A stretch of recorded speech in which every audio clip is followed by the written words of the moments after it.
मी सुनील पवार एक सामाजिक कार्यकर्ता म्हणून काम करत असताना या निवडणुकीच्या रणधुमाळीत कालपर्यंत मी अनेक नेत्यांचे व्हिडिओ पाहिले, तर त्यांचे व्हिडिओ पाहून ते जनतेला किती येड्यात काढत आहेत ते मला जाणवलं. काल एका नेत्याने एक व्हिडिओ तयार केला की रोहित पवारांचा जन्म खाजगीकरणात झाला. तर मीही त्यांना प्रश्न विचारतो की आपण तरी आपला जन्म तरी कुठल्या सहकारात झाला?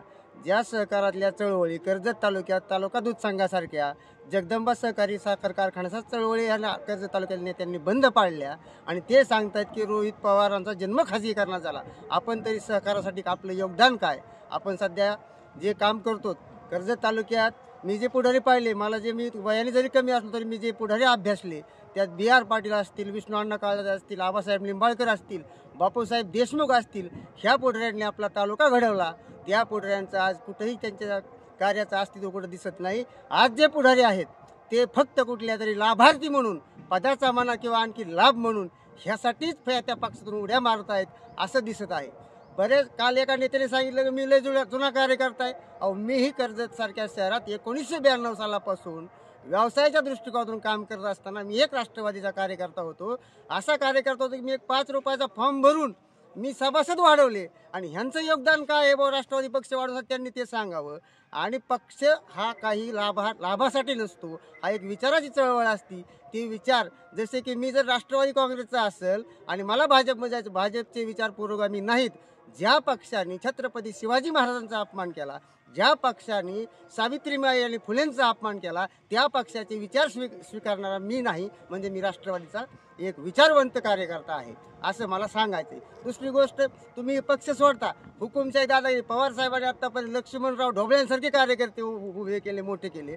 पवार साहेब एक सामान्य कार्यकर्त्यांना मोठं करणारा माणूस आहे. त्यामुळे रोहित पवारवर टीका करण्यापेक्षा तुम्ही तालुक्यात काय योगदान, तुमचं विकासात काय योगदान आहे हे दाखवून द्यावं. उगाच काहीतरी आपलं रोहितदादाला बदनाम करायचं म्हणून तुम्ही काहीतरी बोलायचं. अहो, कर्जत तालुका हा 5 वर्षात आत्तापर्यंत मी तर बघतोय 25 वर्षात कुकडीवरच राजकारण करण्यात आलं. आपला मतदारसंघ जो आहे त्यात कुकडी लाभ क्षेत्रात किती गावे येतात आणि दुष्काळी गाव आणखी किती. त्याच गावातून मी येतो ज्या गावात तुकाई चारीची वाट मी बघत आहे. बाळासाहेब सूर्यवंशीसारख्या कार्यकर्त्यांना शेवटपर्यंत त्यांना न्याय मिळाला नाही. अशी अवस्था ह्या तुकाई चारीची करून ठेवली. राम शिंदे 12 खात्याचे मंत्री होते, आता पाईपली पाणी आणणार आहेत. ते बी त्यांच्या कुठल्याही कार्यकर्त्याला सांगता येत नाही किती TMC MTFC पाणी आणणार आहेत आणि त्या पाईपलाईनमधून किती लोकांची तहान भागणार आहे. असे खोटीनाटे प्रचार करून हे सर्वसामान्य जनतेला फसवत आहेत. आणि ह्या मोठमोठ्या नेत्यांचे व्हिडिओ बघून जनतेने अजिबात भूलू नये. त्यांना माझ्यासारख्या कार्यकर्त्याच्या माध्यमातून तुम्ही प्रश्न विचारले पाहिजेत की तुम्ही म्हणताय तालुक्यासाठी आमचं योगदान आहे. अहो, योगदान ज्यांचं आहे त्यात बापूसाहेब गुंडासारखे नेते असतील, ते जुन्या काळातले जे नेते आहेत त्यांचं 100% योगदान आहे. पण आपलं योगदान काय? आपण काय मोठी अशी सहकार, अहो सूतगिरणीचा विषय घ्या, सहकार सूतगिरणी म्हणत होते. कुठे तू सूतगिरणी? नुसते उद्घाटन करायचे. MIDC आणली, त्याचं उद्घाटन, त्याचे पत्र दाखवतात. MIDC पत्र दाखवून MIDC होत नसती.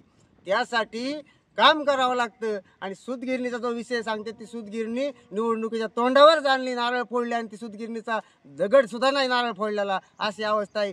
MIDCची ही तीच अवस्था होणार आणि त्यात ही फसवाफसवी चालणार नाही. त्यामुळे कुठल्याही पुढाऱ्यांनी जनतेला येड्यात काढायचं काम बंद करावं.